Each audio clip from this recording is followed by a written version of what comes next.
Hello po mga kadensyo, kumusta po ang araw nyo? Tara po, samahan niyo po akong kumain. Ang ulam po natin ay ampalaya na may itlog saka manok. Ampalaya, favorite ko po yung ampalaya. Ampalayain siya. Ngek! Tara po, kain po tayo. Kumusta po yung araw nyo mga kadensyo?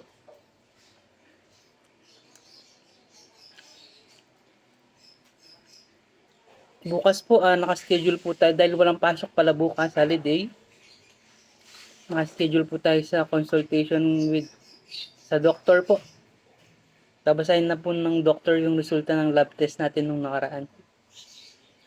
Bukas lang po yung available natin, kaya yung free natin, kaya bukas tayo nagpa-schedule. Naku, tsak, may ibibigay pong gamot si doktor. Baka maintenance na. Dahil mataas yung cholesterol ni Densyo.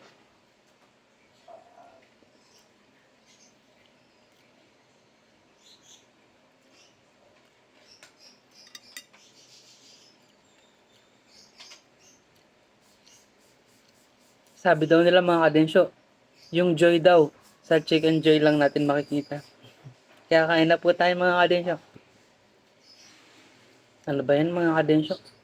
Na sobran po yata sa gutom si Densyo, kaya kung ano na yung pinagsasabi niya.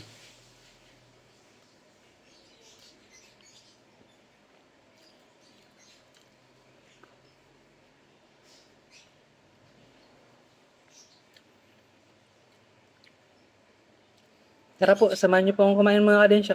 Kain na po tayo. Mamaya na lang po ulit mga kadensyo. Bye-bye! Eat well po sa mga kakain pa lang. At sa mga pauwi pa lang po, ingat po ang lahat.